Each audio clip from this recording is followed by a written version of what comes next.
Hello, welcome to the first episode in our new channel. My name is Lance, and in future episodes, you'll be meeting and seeing my wife Susan. We have a farmland that we go to on the weekend typically. It is the first week in January 2026. World events are, for a benchmark, the United States has just captured the leader of Venezuela, and the government is also eyeing Greenland next. So we have for the last few years used this property as our get out sanity point. We head up to the farm. It's about a 3.5 hour drive in Wisconsin. Here we have entered Wisconsin, heading towards New Richmond.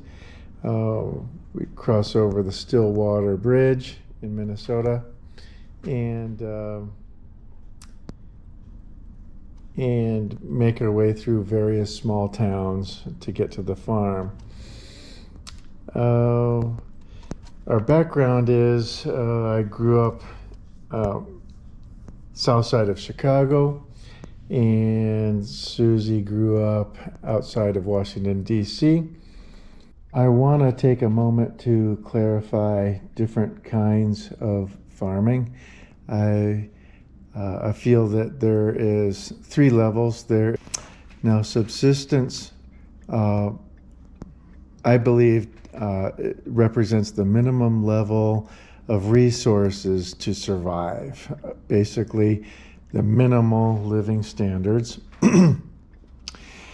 And then I think next up the tier is sufficiency farming, where sufficiency refers to meeting your needs without excess, without any extra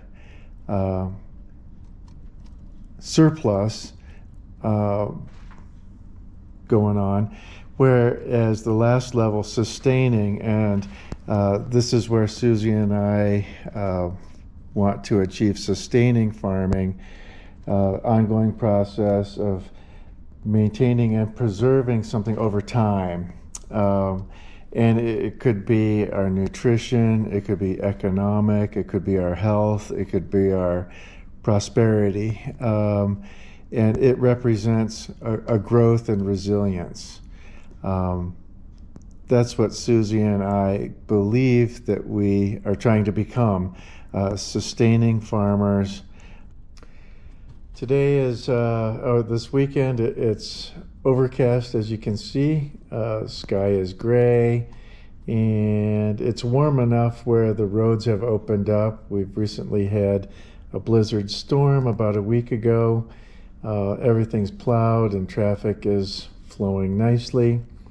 So I thought I'd go on up today. At the farm, we are fortunate to have excellent neighbors. They've been instrumental in helping us get our feet on the ground, and doing things on our own. That's an excellent resource for helping with this transition.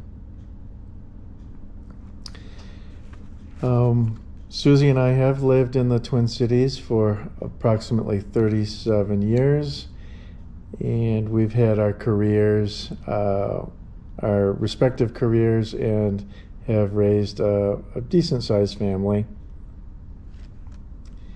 We found this opportunity October 2019, and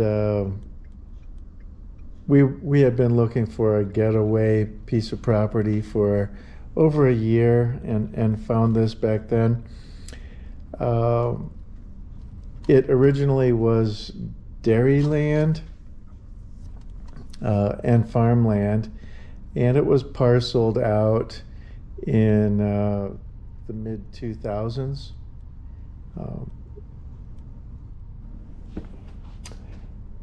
A bit of trivia in the area is an exciting event that involved a John Dietz in the early 1900s. I'm going to read the article. John F. Dietz, often referred to as the defender of Cameron Dam. He was a resident of Winter, Wisconsin in Sawyer County, where he became involved in the prolonged conflict with the Chippewa Lumber and Boom Company, a Weyerhaeuser affiliate, over the rights of Cameron Dam on the Thornapple River, which is on our property.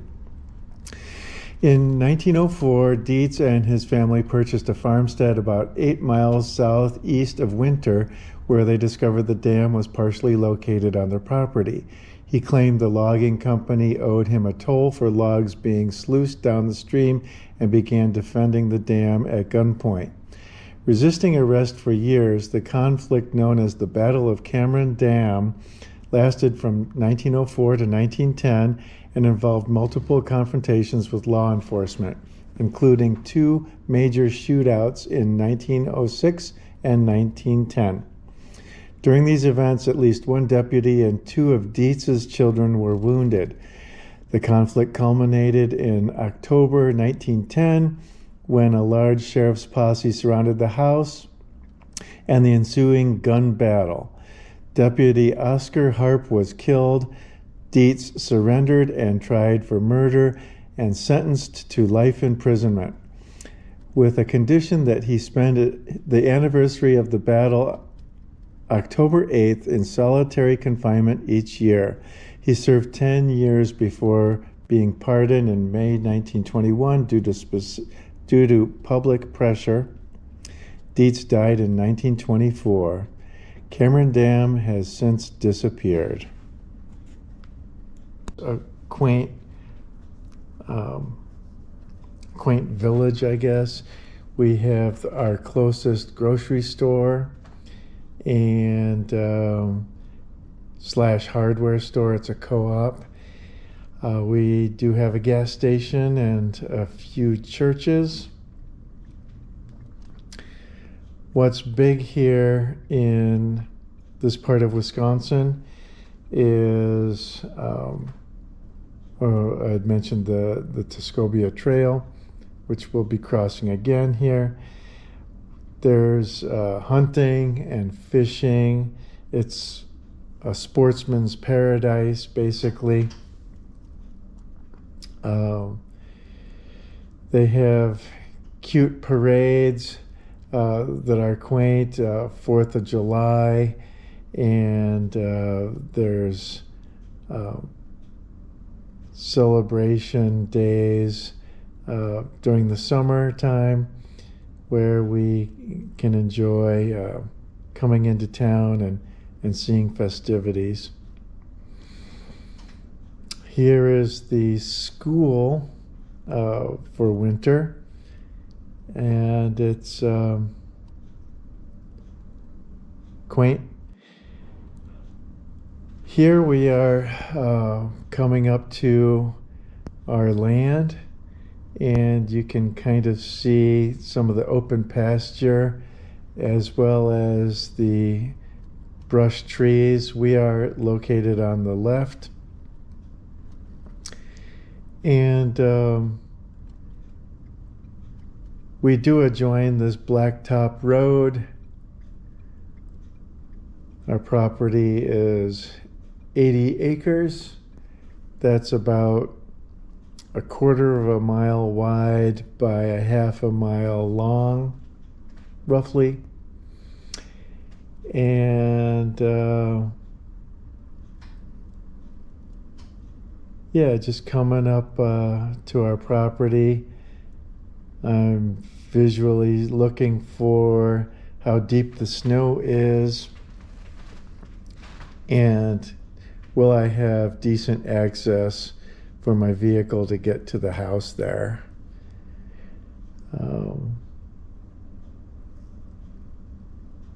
We'll see in a minute.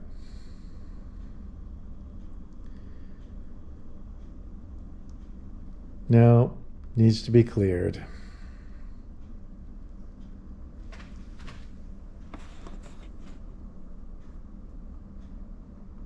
But things look okay.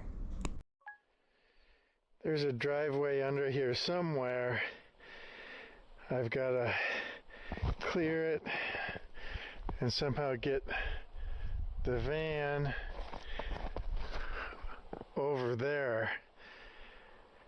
I'm going to open up the house and get those snow blowers going. It's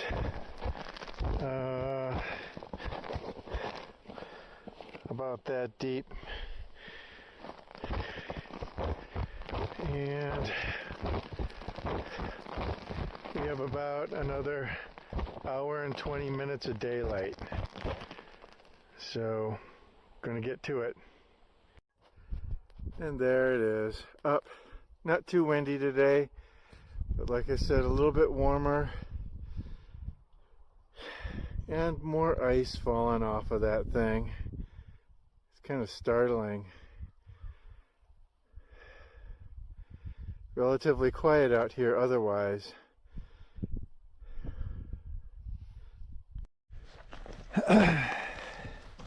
Today's Wednesday, the 7th of January, and showed up yesterday.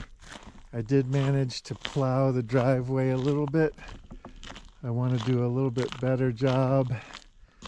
Last night I couldn't really see what I was doing, so thought I'd come out and check the mailbox. Oh, there's some. And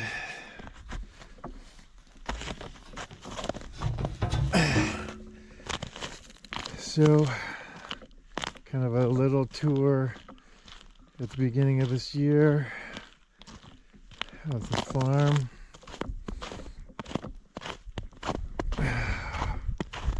Just walk down the drive. Oh,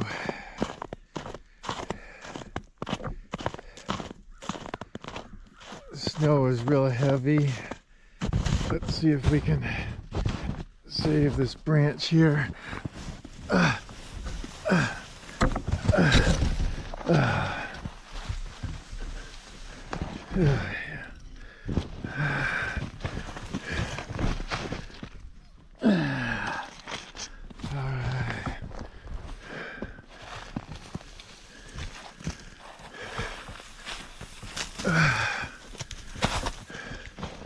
A little bit better.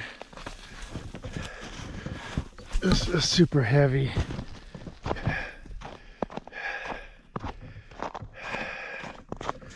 Don't want these to snap off.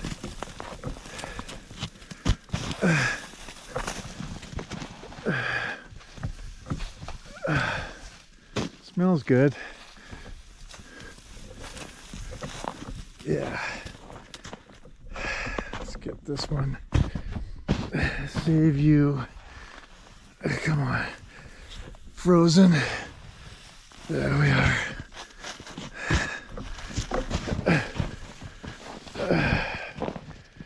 A little bit better. Okay, we're gonna try to start this snow thrower. We're going to push it out here. All right.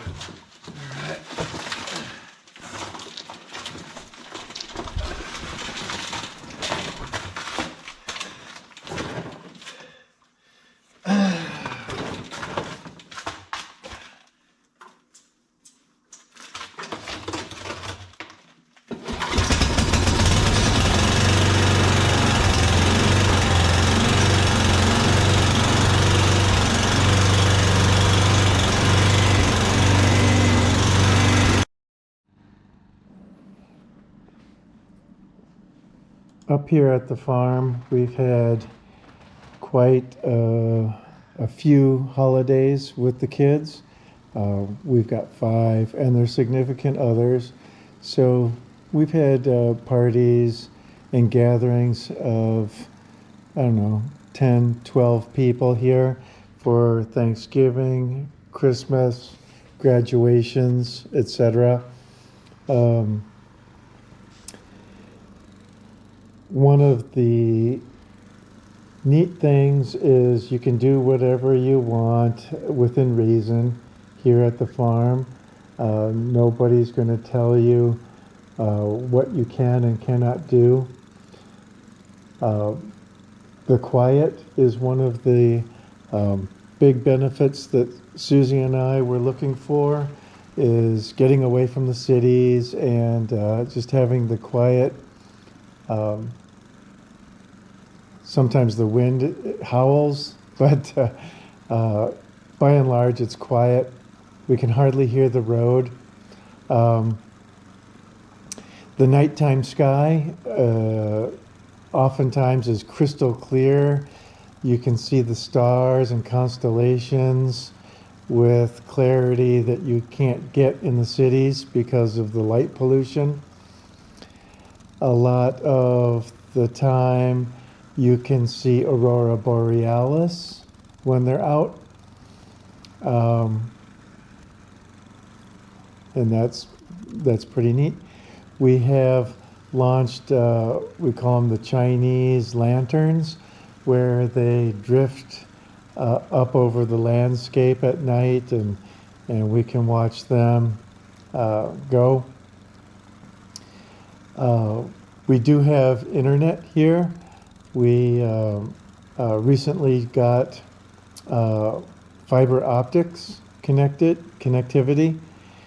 Before that, we had a satellite dish where our speeds were relatively low.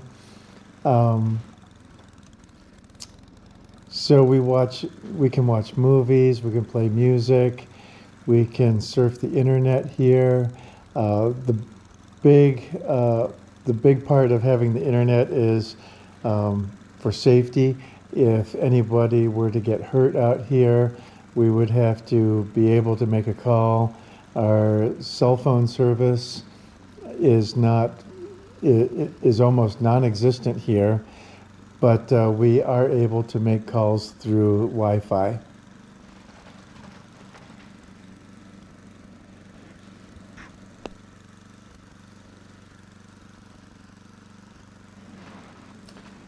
We have security cams, which are primarily used for when we're in the cities and we can check on what the weather is like, or if a package has been delivered here, or if we have visitors, we'll know.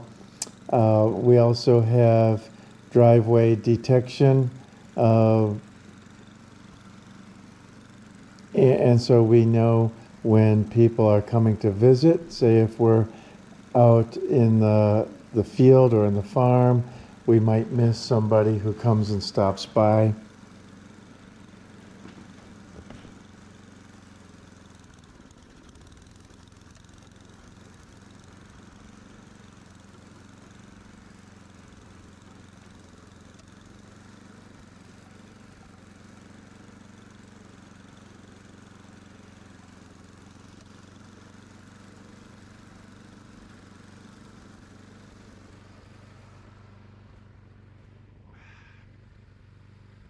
And take a tour. We're gonna go look at the orchard and the high hoop house today, and even go out to visit the sauna.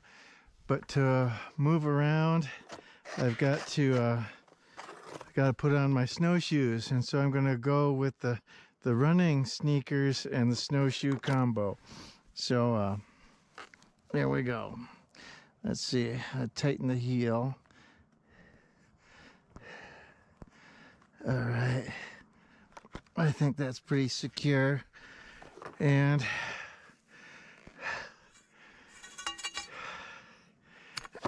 that way we can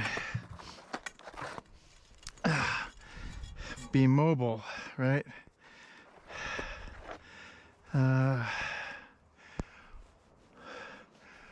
Hopefully we'll be able to open doors and stuff, but need to get out and walk. Need to get out and walk. All right.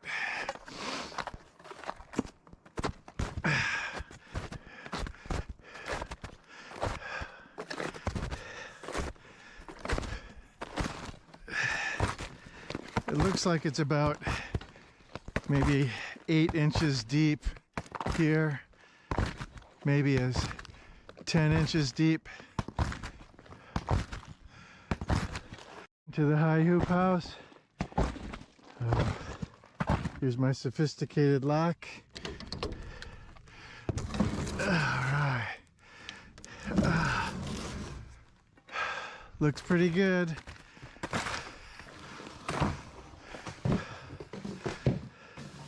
All snowed in. We're gonna have beds out here on to the left and to the right. The full length. I have to level the ground here, but this dirt is pretty much unusable. It's really clay. And when it gets wet, it just turns into greasy mud. But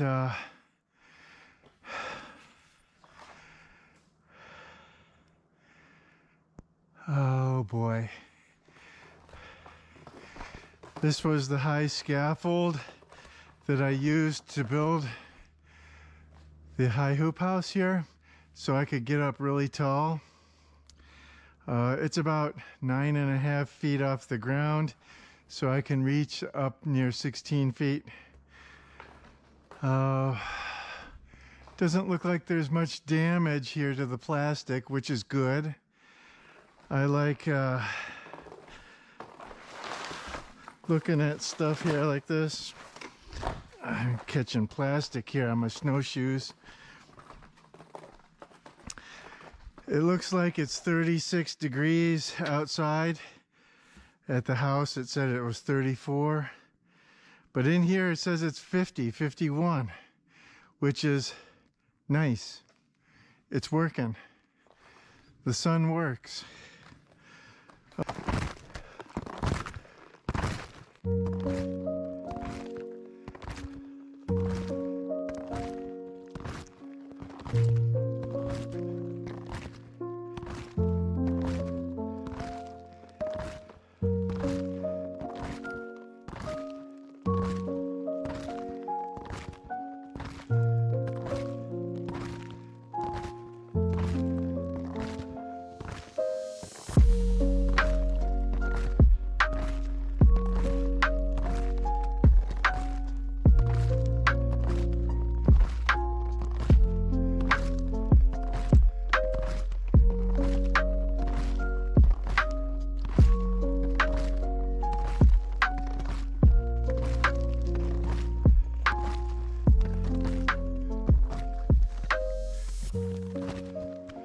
Let's take a look in here.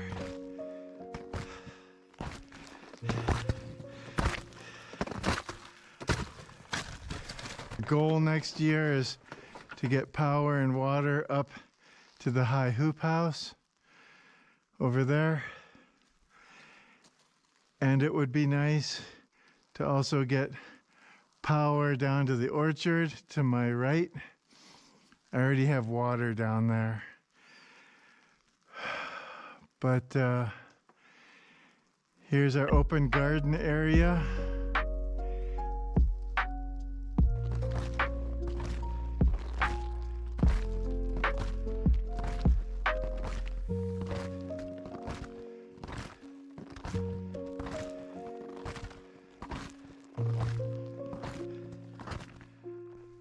Do you think the gate's gonna let us go in? Let's give it a try.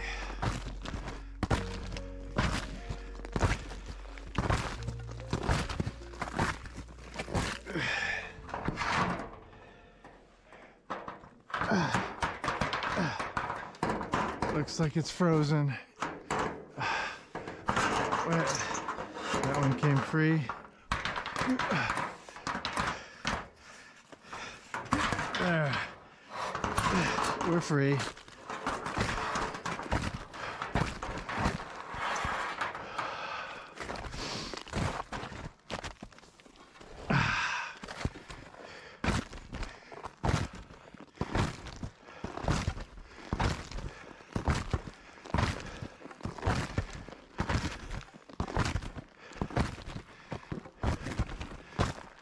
We can see the effects of the last snowstorm about a week ago.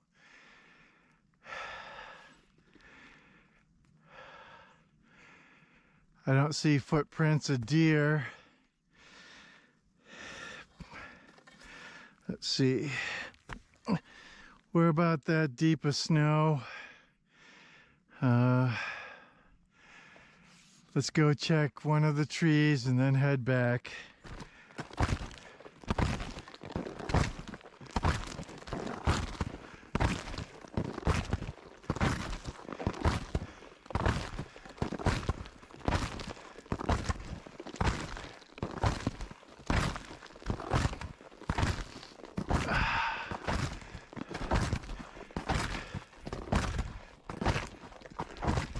This is a beacon, and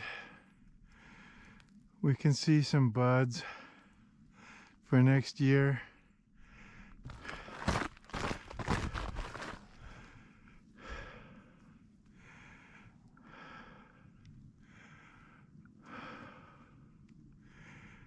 Yep, doing good. I just saw a mosquito. So it's a little bit warm on average. It's still cold here, but just listening to the solitude and thinking about the chaos news. Yesterday, woman point blank murdered in South Minneapolis by ICE agents. Macklin Good. I'm just reading the article. What a crazy world. Reminds me why I come out here. I've got a treat for you guys. I've heated up the sauna, and we're going to be going out there in a minute. About a half an hour ago, I checked it, and it was at 130 degrees Fahrenheit. And so I added a few logs. It should be up to temperature by now. The sauna I built took about 4 years. And I will be doing maybe a porch out front. Over there I've got the shower stall. Those are addendums, but pretty much it's all done and it's fully functional. Hopefully the camera lens does not fog up as we enter in. Oh, yep, my glasses are fogging up, so that means the camera's fogging up too. All right. Here we are in the dressing room. Spin around. This is the door we came in, and I have a window with some boxes below for towels, shoes, etc. This is the reading nook. Changed into my yellows, which is my sauna attire. I've got the door open here because I'm dumping heat from the hot box. It's really hot in there. I have a little radio if I wish. I've got some sauna rules of operation. I've got my banya hats and clothes racks. And another window, this one, both of them are operating so that I can dump the heat. And so you have to start the fire early. Right now on the low bench, We are at 170 Fahrenheit. This middle bench is at 190, and the upper bench here is 200. I have vents up here where I can dump the heat high, and then I got another vent here for low. And they could be open for fresh air, etc.,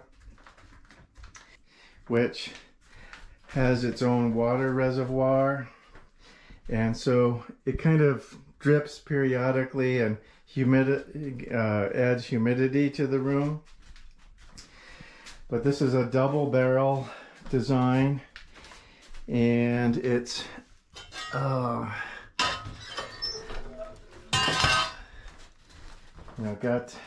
got the heat in there.